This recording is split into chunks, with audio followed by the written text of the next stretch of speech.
अफसाने में जा बजा शोर को बपा करने की तरगीब मौजूद है, लेकिन गुलजार साहब ने बड़ी ही नफासत से शुरू से लेकर आखिर तक उस अफसाने में अपना मुंह नहीं खोला।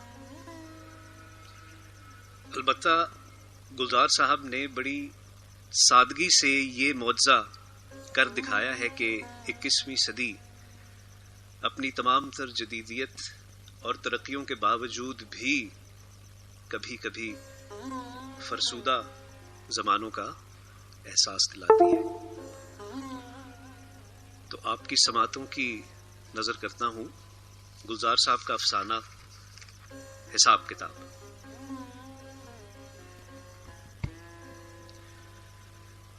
बाबू दीनानाथ ने अपने बेटे सरोन कुमार की शादी मास्टर राम कुमार की बेटी उषा से तय कर दी।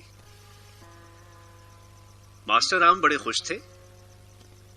पढ़ा लिखाकर बेटी को बीए कराया था, ऊंची तालीम दिलाई थी, और सबसे बड़ी बात यह कि जब उषा ने नौकरी करना चाही तो उन्हें रत्ती भर भी एतराज नहीं हुआ, फौरन इजाजत दे दी। अगर फिक्र थी तो सिर्फ इतनी कि ये बच्ची कहीं अपने ही तौर पे अपनी जिंदगी का साथी वो ना चुन बैठे। आखिर थी तो बच्ची ही ना। अब कद बुत निकलने से बच्चे समझदार थोड़ी हो जाते हैं। लेकिन उषा की तरफ से ये भी शिकायत उनको कभी नहीं मिली। दो एक बार जब उसके रिश्ते की बात चली तो उसने बड़े ही अदब से गर्दन झुका के अपने वालिद से कहा कि आप मेरे लिए जो भी फैसला करेंगे वो मेरे सर आंखों पर होगा। उषा को नौकरी करते 3-4 साल बीत गए और मास्टर राम कुमार के लिए घर का ये बोझ आहिस्ता आहिस्ता भारी होने लग गया। हर जगह उनकी बेटी के दाम लग जाते थे। कोई 50,000 का जहेज मांगता तो कोई लाख रुपए का, और जिन लोगों को नकद रकम दरकार नहीं होती थी वो अपने बच्चे के नाम पे मोटर या फिर गाड़ी का तकाजा किया करते थे।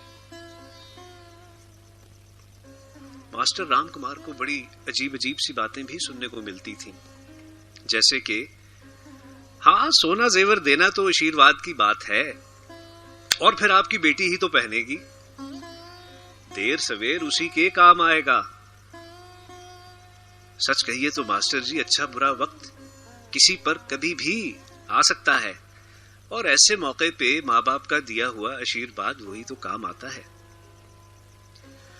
मास्टर राम कुमार की सोच को दीमक लग गई और यही उधेड़ बुन उन्हें खाने लगी।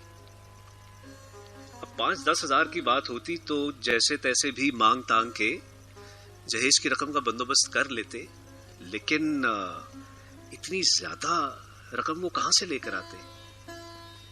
उन्होंने जिंदगी भर जो कमाया था वो उषा की पढ़ाई पे लगा दिया, और आज आके एक छोटा सा मकान था जिसमें वो रहते थे। अब मकान छोड़ दें तो पगड़ी तो मिल जाए, लेकिन पगड़ी मिल जाए तो फिर रहेंगे कहां पे।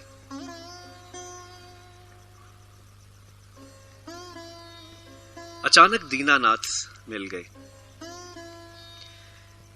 दीनानाथ की बोर्ड रंगने की छोटी सी दुकान थी, लेकिन व्यापार उनका अच्छा खासा चलता था।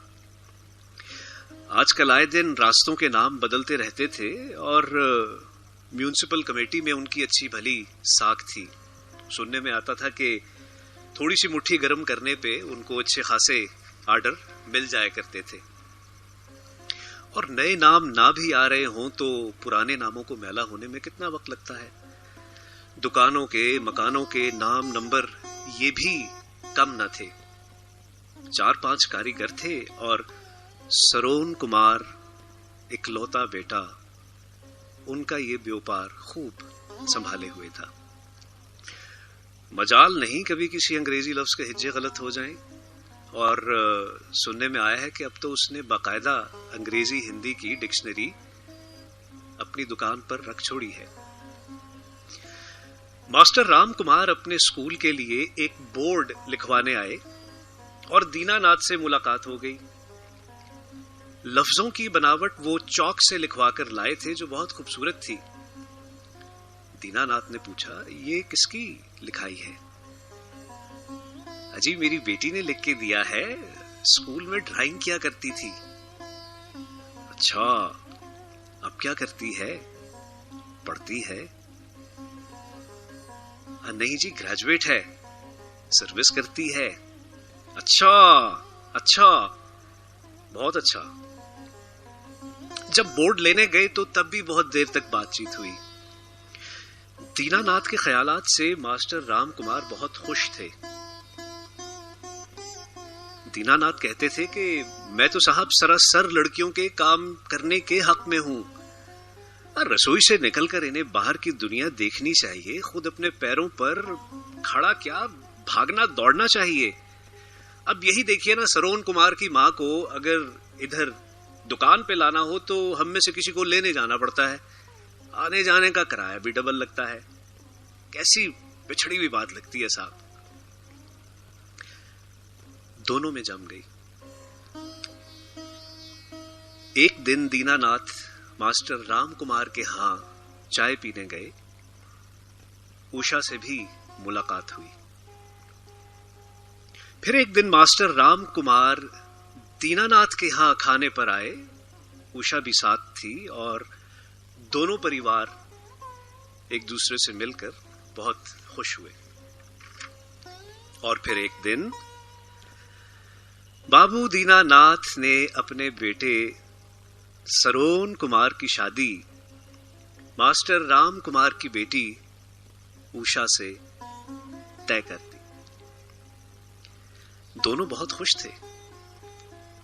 मास्टर राम कुमार अपनी बेटी से कह रहे थे, बहुत ऊंचे ख्यालात हैं बाबू दीनानाथ के।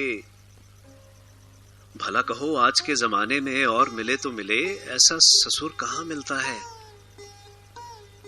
वो तो कह रहे थे कि मुझे एक धेले का दहेज नहीं चाहिए, 3.5 कपड़ों में अपनी बच्ची को रुखसत कीजिए और आपकी लड़की पूरी आजादी के साथ अपनी सर्विस करती रहेगी। बल्कि वो तो ये भी बोले कि मेरी शर्त ही शादी की ये है कि आपकी बच्ची काम करती रहेगी। और दूसरी तरफ दीनानाथ अपनी बीवी को समझा रहे थे, नाराज क्यों होती हो भाग्यवान, तुम्हारा लाया हुआ सोना क्या बच गया? कुछ दुकान बनाने में उठ गया और कुछ टैक्स चुकाने में।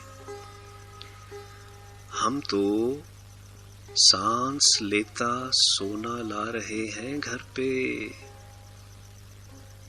समझ लो पेंशन बंद गई अपनी। 1400 रुपए तनख्वाह लेकर आएगी और ड्राइंग भी अच्छी है उसकी। तो दुकान पर 1200 की मुलाजमत वाला एक नौकर, वो भी कम हो गया। तो फिर कैसा रहा हिसाब किताब?